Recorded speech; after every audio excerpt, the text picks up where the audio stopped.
Hello friends, स्वागत है आप सभी का खुशबू एकेडमी में। आज फ्रेंड्स इसमें मैं आपको बताऊंगी फ्रूट्स के बारे में। ठीक है, जैसा कि आप लोग जानते हैं मैंने पहले की क्लास में आपको पत्ती लीव्स के बारे में बताया था। लीव्स से जितने भी रिलेटेड क्वेश्चन आंसर आपके एग्जाम में देखने को मिलते हैं उसके बारे में मैंने आपको बताया था।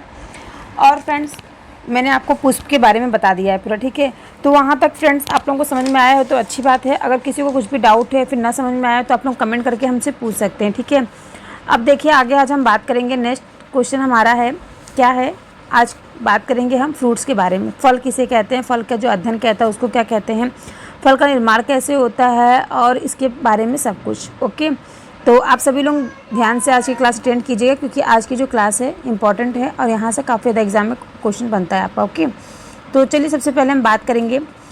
इतना तो आप लोग जानते हैं ना, सीटेट का जो एग्ज़ाम होता है उसमें जो पार्ट 3 रहता है फर्स्ट पेपर में वो आपको ईवीएस का देखने को मिलता है। अगर आप लोग किसी की क्लास नहीं लिए हैं एप्लीकेशन वाली तो आप लोग 3rd से लेकर के 5th क्लास तक जो भी उनकी जो बुक होती है उस बुक को आप एनसीईआरटी की बुकों को आप अच्छे से पढ़ लीजिए एक बार, तो आपका उससे कवर हो जाएगा। ठीक है, तो चलिए आज हम बात करेंगे फ्रूट्स के बारे में। फ्रूट्स क्या होता है, तो देखिए फलों का जो अध्ययन होता है, फलों का अध्ययन जो किया जाता है उसको पोमोलॉजी कहते हैं। ठीक है, क्या कहा जाता है, पोमोलॉजी कहा जाता है। फलों का जिसमें अध्ययन किया जाता है उसे हम पोमोलॉजी कहेंगे। ठीक है, जिसका निर्माण कहाँ होता है, फलों का निर्माण, तो फलों का निर्माण फ्रेंड्स होता है अंडाशय में। ओके, आपको याद होगा मैंने आपको बताया था फूल जो है, फूल के मैंने प्रकार बताए थे ना, पुष्प के प्रकार। पुष्प क्या 2 प्रकार के होते हैं, एक नर पुष्प होते हैं और मादा पुष्प होते हैं। ठीक है, तो ये फ्रेंड्स होता है जो ओवरी फ्रेगमेंटेशन, ये मादा जो पुष्प होती है उसमें फ्रूट्स लगते हैं। ओके, इनका कार्य क्या होता है, बीजों को सुरक्षा देना। ठीक है, इनका कार्य क्या होता है, बीजों को सुरक्षा देना। आप देख लीजिए आम का फल हम उठा के आपको बताए थे। देखिए जैसे आम मैंने यहाँ पे बनाया है, तो ये देखिए ये आम है, आम के अंदर बीज होता है। ठीक है, उस बीज को क्या करते हैं, एपीकार्प जो होता है, बाहर का जो हिस्सा होता है, बाह्य बल भित्ति होती है, फिर मीजोकार्प होता है, फिर इंडोकार्प होता है। ठीक है, मतलब बाह्य फल भित्ति, मध्य फल भित्ति और आंतरिक फल भित्ति। ठीक है, तो ये आपने जैसे फ्रेंड्स मैं आपको बता दूं, जैसे कि आपने अपने घर या फिर विद्यालय के आसपास में गाजर, मूली, शलजम, चुकंदर के बीज बोए हैं और 1 माह बाद अगर आप उनको देखेंगे तो अंकुरित से बने जो जड़ तंत्र होता है उसका अध्ययन करेंगे अगर आप लोग, तो इन पौधों में आप क्या पाएंगे, कक्षा में लाकर इनकी जड़ों का विस्तार से अध्ययन करेंगे तो आपको पता चलेगा कि इनकी जो प्राथमिक जड़ से क्या परिवर्तन दिखाई देता है। पहले आपने बीज को बोया था, फिर उसके बाद क्या होता है वो आकार ले लेता है ना। ये सभी क्या होती है, मूसला जड़ों की प्राथमिक जड़ की रूपांतरण है। जैसे मूसलाधार के बारे में मैंने फ्रेंड्स आपको जड़ों के बारे में बताया था, मूसलाधार और जकड़ा जड़ के बारे में डिफरेंस पूरा अच्छे से बताया था आपको, और इसके पत्तियों के बारे में फिर मैंने आपको बताया था। ठीक है, तो आप लोग कल वाली क्लास इंपॉर्टेंट थी, देख लीजिएगा एक बार अच्छे से। तो चलिए आज हम बात करते हैं आगे फ्रूट्स। यहाँ पे है फ्लैशी फ्रूट्स के बारे में। तो मासला फल, जिन फलों में फलों के भागों में अंतर पाया जाता है, ठीक है, उन्हें क्या कहेंगे, उन्हें फ्लैशली फ्रूट कहते हैं। और ड्राई फ्रूट्स किसे कहते हैं, ड्राई फ्रूट्स फ्रेंड्स मेवा को कहते हैं। ठीक है, जैसे फलों के अंदर का भाग पता नहीं चलता इसमें, मेवे में फ्रेंड्स आप जैसे काजू बादाम वगैरह ले लीजिए, ये आपका ड्राई फ्रूट्स कहलाते हैं। और जो फ्लैशी मतलब फ्रेश फ्रूट जो होते हैं वो आपका जैसे मसला फल, जैसे जिन ये क्या अलग अलग समय पे अलग अलग फल मिलते हैं। ओके, अब हम बात करेंगे टाइप्स ऑफ फ्रूट्स कितने प्रकार के होते हैं। देखिए फ्रेंड्स सबसे पहले हम बात करेंगे सरल फ्रूट की। ठीक है, सरल फ्रूट की बात करेंगे। सिंपल ऑफ फ्रूट्स क्या होते हैं, तो ये फ्रेंड्स एक फूल से एक फल बनता है। ठीक है, एक फूल से केवल एक ही फल बनता है। ओके, तो उसे हम सिंपल फ्रूट्स कहेंगे। अब चलिए हम आगे बात करते हैं। आगे देखिए फ्रेंड्स यहाँ पे दिया गया है समूह फल। तो ग्रुप फ्रूट्स क्या होता है, एक फूल के कई फल होते हैं। जैसे कि आप अंगूर, लीची का देखते हो ना, एक फूल में कितने सारे फल इसमें लगते हैं। तो आपको समझ में आ गया एकल फल और सिंगल फ्रूट्स और क्या समूह फ्रूट्स, समझ में आ गया इसमें आपको डिफरेंस। अब देखिए आगे हम बात करेंगे सीड्स, बीज के बारे में हम लोग बात करेंगे। बीज क्या होती हैं, बीज कितने प्रकार के होते हैं इसके बारे में बात करेंगे। जैसे कि फ्रेंड्स आप लोग देखे होंगे जो सोयाबीन होता है,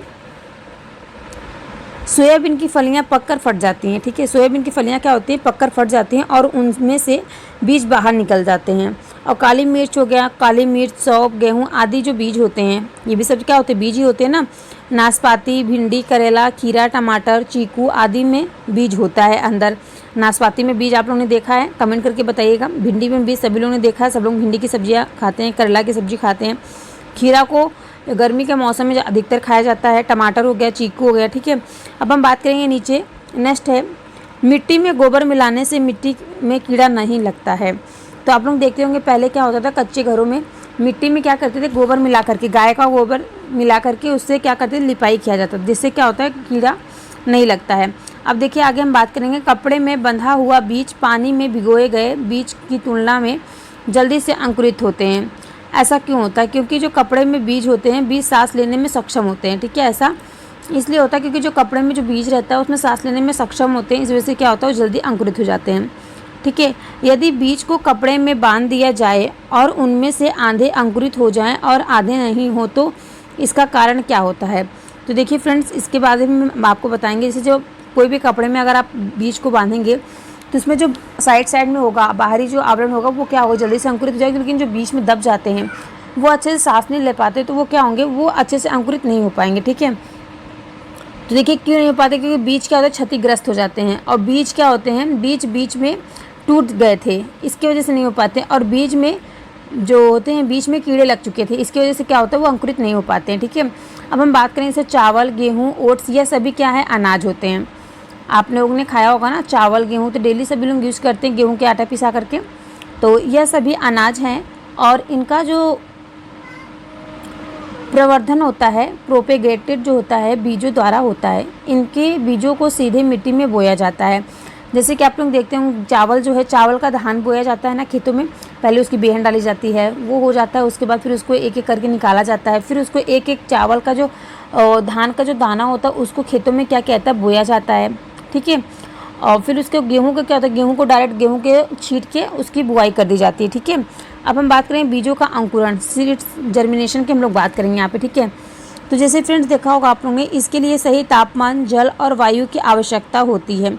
सूर्य का प्रकाश हर बीज के अंकुरण के लिए अनिवार्य नहीं है, लेकिन कुछ बीज क्या होते हैं, सूर्य के प्रकाश के बिना अंकुरित होते हैं। अब हम बात करेंगे बिना बीजों के उगने वाले पौधे कौन कौन से हैं। यहाँ तो मैंने आपको बता दिया कि बीजों से कौन कौन से पौधे उगते हैं। तो देखिए फ्रेंड्स, जैसे बीजों के आपकी हम यहाँ पे बात हो रही थी बीज के बारे में। तो जिन पौधों में क्या होता है, जैसे मूली, गाजर, सलजम, शकरकंद आदि की जो जड़ें होती हैं उसकी हम खाते हैं, लेकिन इनकी पत्तियां बनाया गया जो भोजन में इकट्ठा होता है। पौधे भी स्वयं प्रतिकूल परिस्थितियों में संचित भोजन का उपयोग करते हैं। ठीक है, तो यहाँ पे हम बात कर रहे थे कि कोई भी जो बीज होता है, बीज को ज़मीन में जब बोया जाता है तो उसके लिए क्या होता है, सही तापमान, जल और वायु की आवश्यकता होती है। ठीक है, अब बात करेंगे बिना बीजों के उगने वाले पौधे कौन कौन से हैं।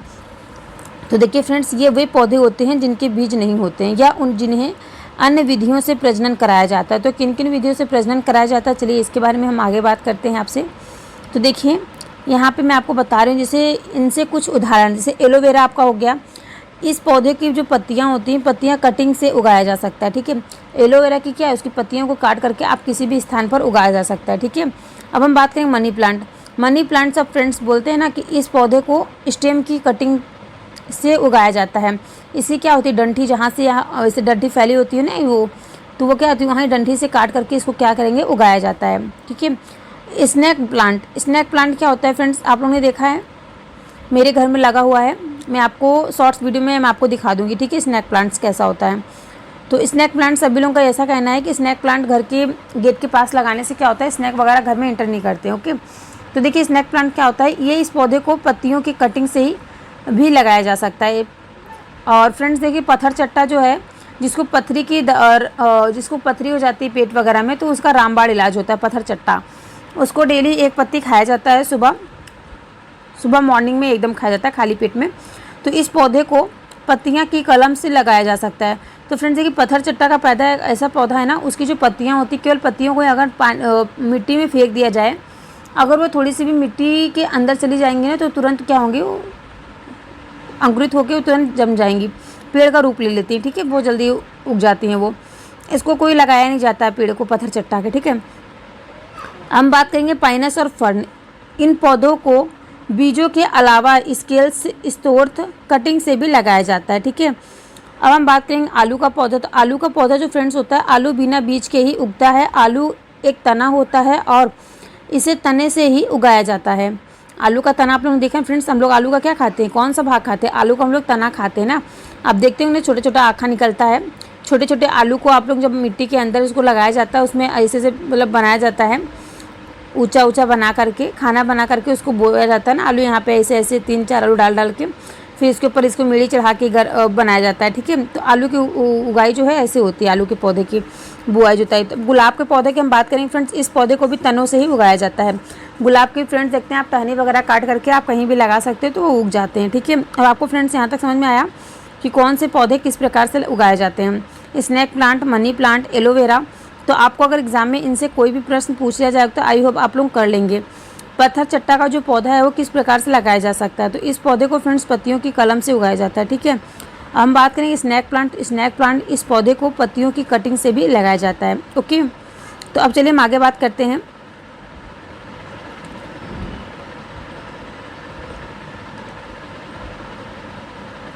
सॉरी फ्रेंड्स, यहाँ पे देखिए हम बात करेंगे, यहाँ पे आपका हो गया देखिए गन्ना की बुआई और जुताई कैसे की जाती है। सॉरी, यहाँ पे देखिए गन्ना है, तो गन्ना है जो फ्रेंड्स, गन्ना एक तना होता है और इसे तने के द्वारा ही उगाया जाता है, ठीक है।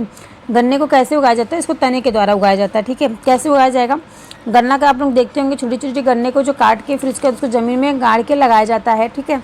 मक्का, गन्ना, बरगद, केवड़ा तने को सहारा देने के लिए रूपांतरण ले लोग, ठीक है। बाँस, ये आदि की जड़ें विशेष रूप से क्या होती हैं, मजबूत होती हैं और मोटी होकर तने का सहारा देती हैं, ठीक है। इन्हें सहारा देने वाली जड़ें भी कहा जाता है, ओके। अब देखिए फ्रेंड्स, यहाँ हम बात करें केला का पौधा। जो केला का पौधा होता है, केला बिना बीज के ही उगता है, इसे इसकी पतली जड़ों द्वारा लगाया जाता है, ठीक है। जिसकी पतली पतली जड़ें होती हैं उसके द्वारा इसे लगाया जाता है। अब हम बात करेंगे यहाँ पे पौधों का कौन सा भाग है जिसे हम खाते हैं, ठीक है। पौधे का कौन सा भाग है जिसे हम खाते हैं, आपके एग्जाम में दे दिया जाएगा। क्वेश्चन देखिए आपके एग्जाम में कैसे पूछा जाता है इससे रिलेटेड। तो देखिए आपको दे दिया रहेगा मसालों का वह समूह, मैं आपको एक क्वेश्चन बता रही हूँ, एक आपका PYQ है। मसालों का वह समूह जिसके प्रत्येक सदस्य को केरल में उगाया जाता है, कौन सा है। तो आपको ऑप्शन दे दिया जाएगा काली मिर्च, हल्दी, तेजपत्ता। फिर आपका सेकंड ऑप्शन रहेगा तेजपत्ता, काली मिर्च, इलायची। थर्ड ऑप्शन रहेगा आपका जीरा, लाल मिर्च, तेजपत्ता। एंड फोर्थ ऑप्शन रहेगा आपका जीरा, काली मिर्च, इलायची। तो आप लोग कमेंट करके बताइए, ऐसे ही आपके एग्जाम में क्वेश्चन पूछा जाता है, ठीक है। अब चलिए हम बात करते हैं आगे। तो ये देखिए फ्रेंड्स, जो जड़ हम लोग किस किस चीज़ों का जड़ खाते हैं, तो मूली, गाजर, चुकंदर, टेपियोका, शकरकंदी, इन सब चीज़ों का जो है, इन सब चीज़ों का हम लोग क्या खाते हैं, इसके हम जड़ खाते हैं, ठीक है। अब बात करेंगे हम तना किन किन पौधों के हम लोग तना खाते हैं। तो देखिए आलू हो गया, प्याज हो गया, अदरक, लहसुन, गन्ना, कमल, डंठल, तो इसका हम लोग क्या खाते हैं, तना खाते हैं, ठीक है, स्टेम्स खाते हैं। अब बात करेंगे पत्तियाँ, किन किन पौधों की पत्तियाँ खाई जाती हैं। तो देखिए फ्रेंड्स, धनिया हो गया, पत्ता गोभी होगी, अरबी पालक होगी, कड़ी पत्ता हो गया, तो इनकी हम लोग क्या खाते हैं, पत्तियाँ, लीव्स को खाया जाता है इनकी, ठीक है। अब देखिए हम बात करेंगे आगे, यहाँ पे दिया गया सीड्स, किन चीज़ों की हम लोग सीड्स खाते हैं, मीन बीज को खाया जाता है। तो चना, बाजरा, सरसों, गेहूँ, धान, हरी मटर के बीज, ठीक है। हरी मटर के बीज को खाया जाता है ना, तो उसके बीज कैसे होते हैं, एक बीज पत्री, दो बीज पत्री है। हरी मटर के जो बीज है, हरी मटर फिर सूखी मटर जो भी है, मटर जो है दो बीज पत्री है, ठीक है। चना जो है दो बीज पत्री है, गेहूँ आपका एक बीज पत्री है। मैंने आपको बताया है कल वाली क्लास में, ठीक है। जिसने कल वाली क्लास नहीं देखी होगी आप लोग देख लीजिए, काफ़ी ज़्यादा इंपॉर्टेंट है कल वाली क्लास जो थी। अब देखिए नीचे बात करेंगे फ्लावर जो फ्रेंड्स किस चीज़ का हम लोग फ्लावर खाते हैं, तो सहजन का, केला का, कचनार का फ्लावर खाया जाता है, ठीक है। अब फ्रेंड्स आप लोगों को यहाँ तक समझ में आया क्लास। अब आप लोगों को कुछ भी अगर डाउट हो तो आप लोग कमेंट करके पूछ सकते हैं। और फ्रेंड्स हम नेक्स्ट क्लास में आपको बताएंगे इसके आगे का चैप्टर, ठीक है। तो मैंने आपको देखिए क्या क्या बताया, जीव जो हैं, कोई भी जीव हो, चाहे वो आपका पेड़ पौधे हैं या फिर मनुष्य, ठीक है। जीवों में क्या क्या होता है, पोषण होता है, श्वसन होता है, उत्सर्जन होता है, वृद्धि होती है, संवेदनशीलता होती है और प्रजनन आदि, ये सभी क्या है, जैविक क्रियाएं हैं जो आपको पेड़ पौधे और मनुष्य दोनों में देखने को मिलती हैं, ठीक है। और सजीवों में जैविक क्रियाएं होती हैं, जबकि निर्जीव में क्या होती है, जैविक क्रियाएं नहीं होती हैं, ये भी मैंने आपको बताया था। और मैं आपको एक चीज़ और बता दूँ, शरीर की जो संरचनात्मक तथा क्रियात्मक इकाई को कोशिका कहते हैं। कोशिका किसको कहा जाएगा, आपके एग्जाम में पूछ लेगा तो आप लोग बता सकते हैं, शरीर की संरचनात्मक और क्रियात्मक इकाई को कोशिका कहते हैं, जिनमें क्या होता है, सभी जैविक क्रियाएं होती हैं। कुछ जीव कैसे होते हैं, एक कोश के होते हैं, और कुछ जीव कैसे होते हैं, बहुकोश के होते हैं। अब एक कोश की मैंने आपको बताया था अमीबा, यूग्लिना, और बहुकोश की क्या क्या होते हैं, आपके केचुआ, मनुष्य आदि, ये सभी क्या हैं, बहुकोश की कहलाते हैं। अब देखिए जो कशोरकी जंतु होते हैं और आकशोरकी जंतु होते हैं, इनके बारे में थोड़ा सा मैं आपको बता देती हूँ, क्योंकि ये सभी आपके एग्जाम में पूछे जाते हैं, ठीक है। तो देखिए कशोरकी जंतु क्या होते हैं, जैसे मेढक, गाय, मनुष्य आदि सभी क्या हैं, कशोरकी जीव हैं, जबकि इनमें क्या होता है, रीढ़ की हड्डी पाई जाती है। और आकशोरकी जंतु क्या होते हैं, जैसे केचुआ, जोक, मकड़ी, इन सब में क्या होता है, रीढ़ की हड्डी नहीं पाया जाता है, इसे आकशोरकी जीव कहा जाएगा, ठीक है। फ्रेंड्स आप लोगों को क्लास कैसी लगी कमेंट करके ज़रूर बताइएगा। आई होप आपको क्लास आज की अच्छी लगी होगी, और आपको कुछ भी डाउट हो तो आप लोग कमेंट करके हमसे पूछ सकते हैं। और रही बात PYQ की, तो PYQ फ्रेंड्स मैंने कराया है, आप लोग चैनल पे जा करके देख सकते हैं, ठीक है। मैंने बहुत से PYQ आपको कराए हैं, EVS के, CDP के, ओके। तो चलिए मिलते हैं हम आपसे नेक्स्ट क्लास में। आप सभी का बहुत बहुत धन्यवाद।